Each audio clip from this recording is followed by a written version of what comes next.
presente, que possui a Bíblia Sagrada, abra na primeira epístola do apóstolo São Paulo aos Coríntios, capítulo de número 2, versículo de número 1 até o versículo de número 5.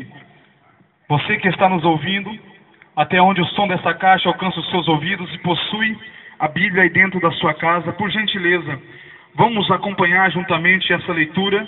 1 Coríntios, capítulo 2, a partir do verso 1 até o versículo de número 5.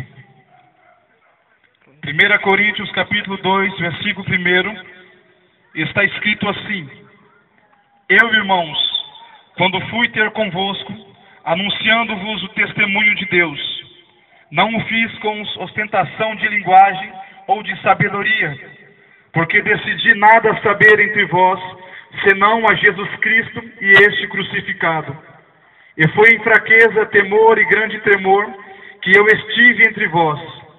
A minha palavra e a minha pregação não consistiram em linguagem persuasiva de sabedoria humana, mas em demonstração do Espírito e de poder, para que a vossa fé não se apoiasse em sabedoria humana, e sim no poder de Deus. Louvado seja Deus.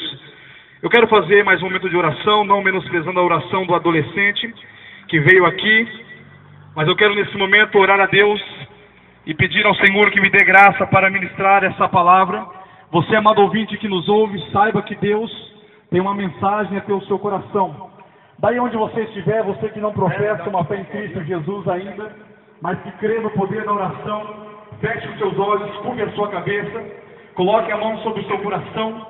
Você que está no seu lar, eu peço nesse momento, aleluia, um pouquinho da sua atenção para que você possa entender o que o Senhor Jesus preparou para a sua vida aqui esta noite, porque certamente Ele falará contigo. Senhor, meu Deus e meu Pai, Deus que fez os céus e a terra, Pai de nosso Senhor e Salvador Jesus Cristo, Senhor, é no seu nome que esta noite aqui estou diante da sua presença.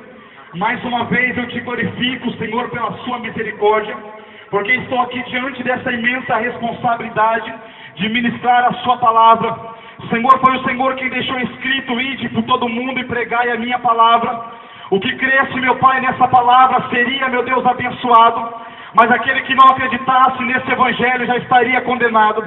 Senhor, nessa oração eu quero te pedir que o Senhor, mais uma vez, pela tua infinita misericórdia, me dê graça para ministrar a sua santa palavra, e que essa palavra, Senhor, tenha endereço certo aqui esta noite.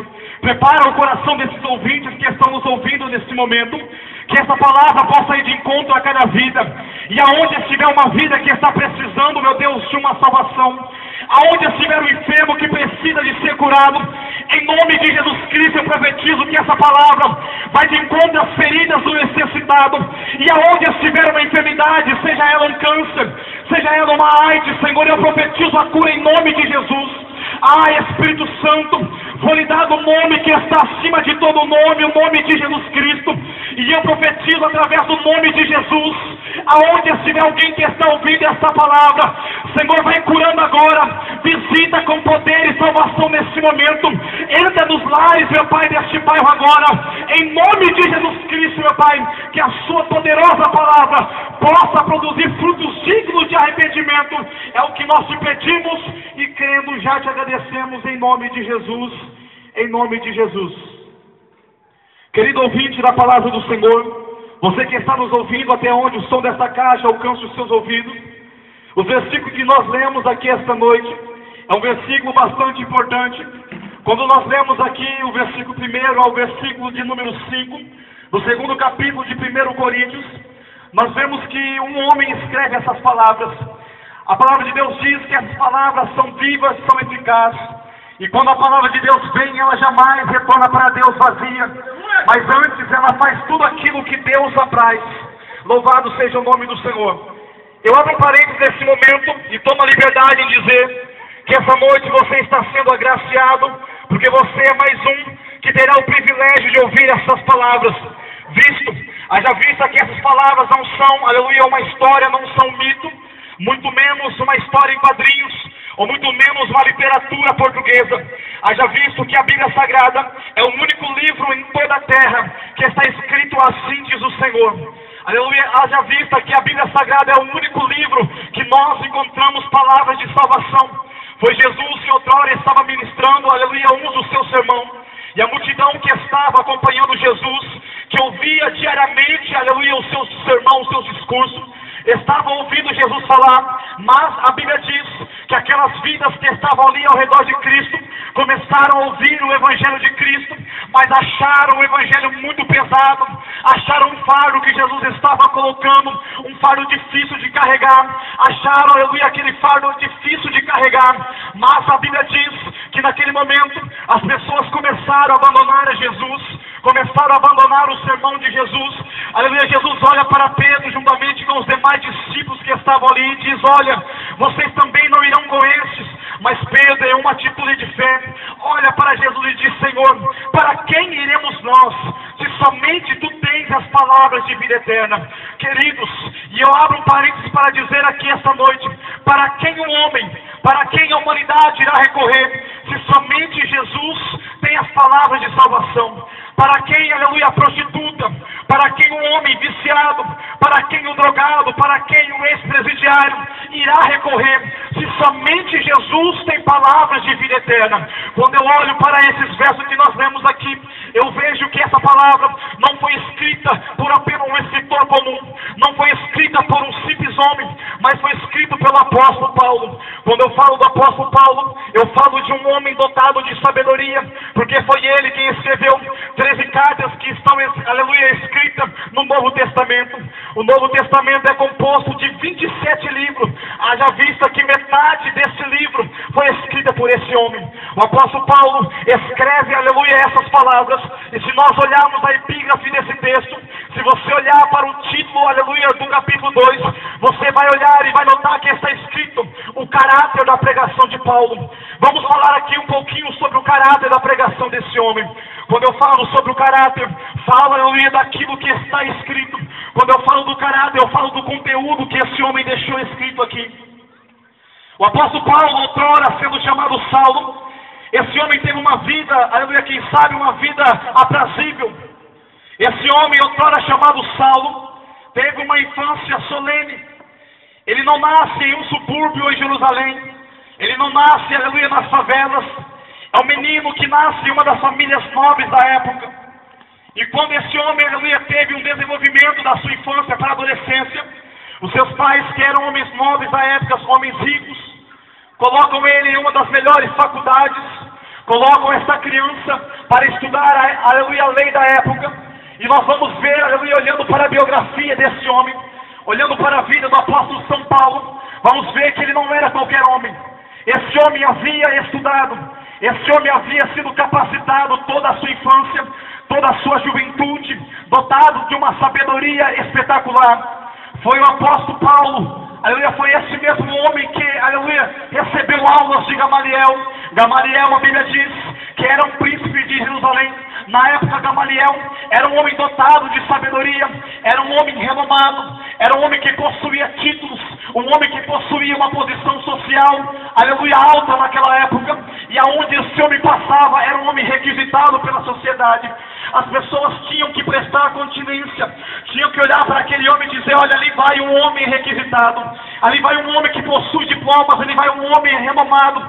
Porque Gamaliel era um líder religioso, era um homem que havia, aleluia, depositado a sua infância, era um homem que havia estudado desde a sua infância até a sua adolescência, era um homem que havia dedicado a sua vida a estudos, era um homem que havia, aleluia, nascido com, aleluia, uma super mente para oratórias, era um homem que possuía uma oratória espetacular, porque na época existiam homens que possuíam sabedoria humana, e esse homem possuía. Gamaliel era o homem mais respeitado, era o homem mais considerado de Jerusalém, porque era um homem que sabia a lei, era um homem que conhecia a lei de Moisés, era um homem que conhecia a lei de cabo a rabo.